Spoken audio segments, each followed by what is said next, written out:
Hello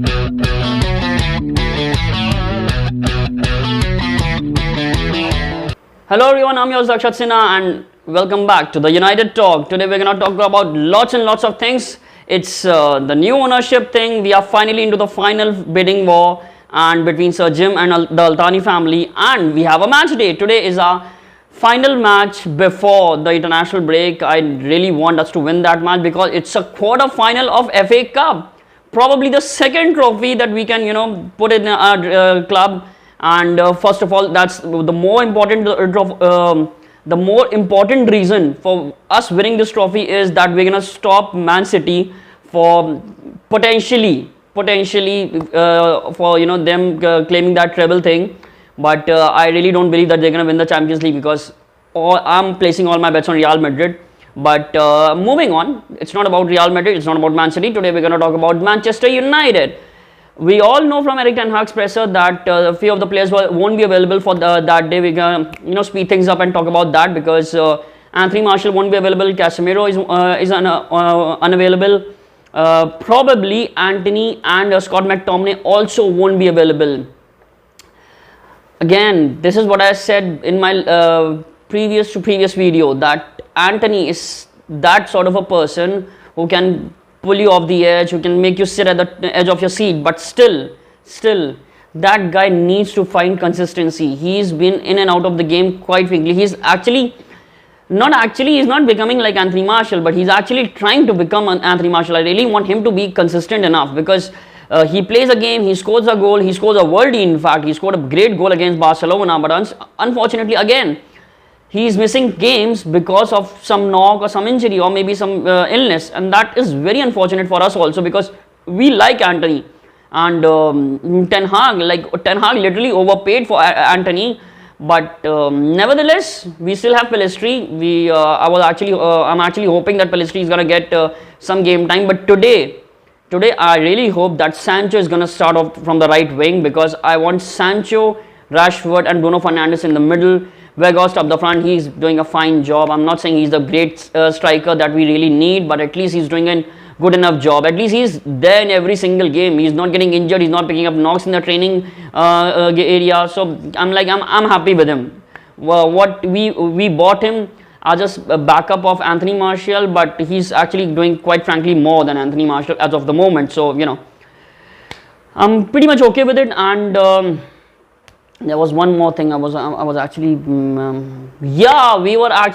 is actually coming from. This is not coming from me. This is actually coming from the Daily Mirror, and there is supposedly Ten Hag will be offered a new deal, a new contract by the end of the season. It's coming from Mirror, so that's not some Times of India, Hindustan Times from like India, right? So they are quite reliable when it comes to Manchester United, and this is coming from them that Erik Ten Hag will be offered a new contract, a better contract, probably of around 3 to 4 years, and both the new owners, Sir Jim Ratcliffe, I'm saying both the new owners. It's not that they've actually bought Manchester United together. It's just that both of them are the final participants in that bidding war, and that's quite obvious because so Al Thani family is already in the Manchester. They have already placed a very huge amount on the blank check. We're going to talk about that later on, but before that, Sir Jim Ratcliffe and the Al Thani family both believe in Erik Ten Hag and the vision he has for the club, and they are quite okay and they are quite excited when they take over the helms of Manchester United. They'll be happy with Erik Ten Hag moving forward and they'll be happy backing him. So that's a good news for us because there's a rumor around every single football club that when you get new owners, you get a new manager, you get new management. So that would have been a bummer for us because we really like the manager. The fans wanted this manager. Remember back then everybody wanted Pochettino. It was the fans who were actually going for Erik Ten Hag, and now finally we have a manager. He has done amazingly brilliant. With this club in the short span of time.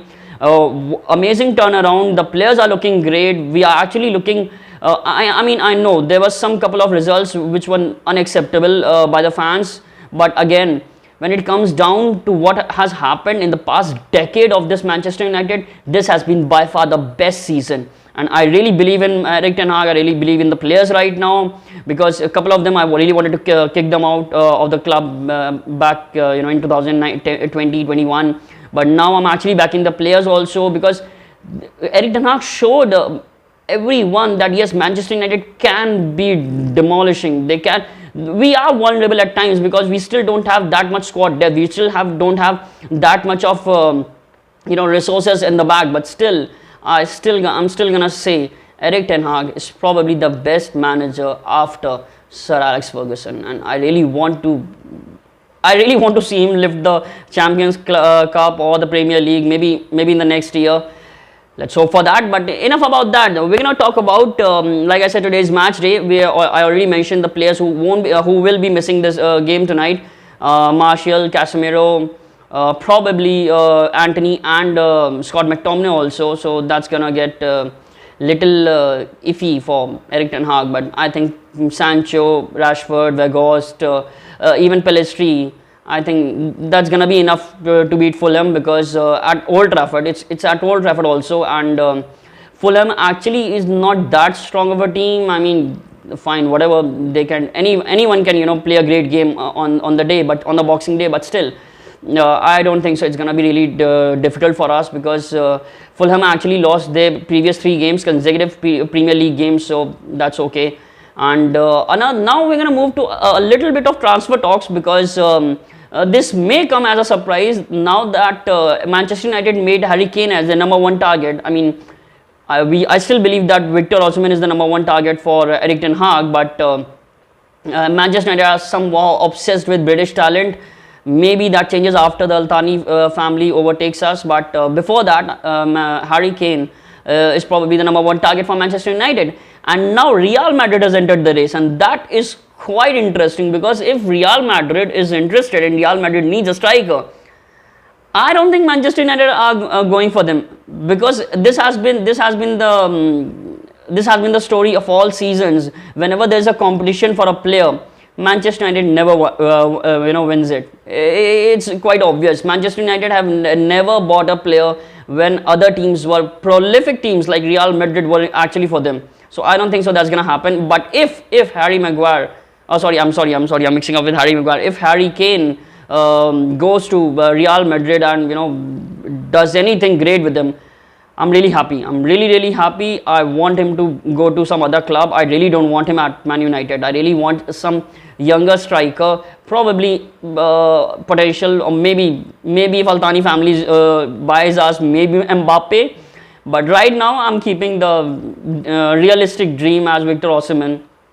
I mean, although that is also quite dreamy, but still, he's much better than Mbappe. Is way too much better, but at least Victor Osimhen is much better than Harry Kane. I don't want a washed up 30-year-old striker in the Premier League who hasn't won anything, who hasn't done anything in the club, in the Premier League, in the world, and still we're gonna pay 100 million for that asshole. I don't think so. But anyways, another interesting point. Those people who are actually following Manchester United around the world and supposedly my channel, you know that we have talked about Frankie de Jong quite a few times, but again, he was again asked about before the El Clasico press conference. What's his act on his future, whether he'll be staying at Barcelona or moving on. His answer is still the same. He still mentioned this, that Barcelona is his boyhood dream club. He always as a kid dreamt of playing in the El Clasico with Barcelona. So he's kind of still stuck up on that Barcelona dream. I mean, recently they were charged of that corruption, and they are not looking very great at financial level. Frankie de Jong is their highest earner. So that's gonna be a little bit difficult to swallow, that Barcelona would actually try to make him that scapegoat, and they will try to sell him off so that they can cover the expenses. But because I did this video in my stuff in my last video, that Barcelona are actually around 170 or probably 160, I don't remember the exact number, but it was around 170 million. They need to reach 170 million, then they'll be okay, and they'll be given a green signal to buy players. So I don't think so any Barcelona player would gather around 100 million beside Frankie de Jong. So everybody knows Manchester United were running after him for the past in the summer window, and Erik Ten Hag made Frankie de Jong his number one target. Just imagine what he has done with this club, with this squad. Imagine Frankie de Jong as the number 6. That would have been amazing. I would have loved to see what Manchester United could have achieved with Frankie de Jong, with the targets that Erik Ten Hag submitted back in the summer. But anyways, I still believe that Erik Ten Hag wants Frankie de Jong at Man United. I still believe that Man United wants a Frankie de Jong, but I still believe Frankie de Jong won't leave Barcelona because he's still obsessed about Barcelona, and that's quite okay with it because it's your dream boyhood club, it's your dream club. You actually imagine that many of us never left the side of Manchester United when we were in like literally abyss. We were actually in abyss, but still we never left the so that's quite understandable. But again, that's coming from Barcelona and that's coming from the mouth of Frankie de Jong. So I don't know what's gonna happen in the summer, whether he'll be coming to us or he'll be staying at Barca. Honestly, I really want him, but with the sort of obsession the player has for the club, maybe it's better to pass on and move on to another prospect. But anyways, enough about this. Now we're going to talk about the ownership thing, the final bidding war, and this is not coming from me, this is not coming from anywhere, this is coming from Daily Mail, Mike Keegan, who's actually the Manchester United correspondent at the Daily Mail, and this is coming from him that the coming Wednesday is actually the final what is it called? Final bidding day. It's gonna be this is the final second bid coming from both the parties, Sir Jim Ratcliffe and the Al Thani families. Al Thani family has actually offered 6 billion. This is not a speculation. This is actually coming from Mike Keegan, that they have actually offered 6 billion to Glazers for Manchester United for the complete takeover, and they are paying as high as possible. They want the complete ownership before April. That's quite good news for us, and they are actually willing to match any number that Sir Jim is gonna put up there, and that is what making me excited, because Sir Jim Ratcliffe was at Carrington yesterday, and everybody saw that over the news and every podcast. But I was actually digging some stuff. That's why I couldn't upload this yesterday only. But I'm really sorry for that.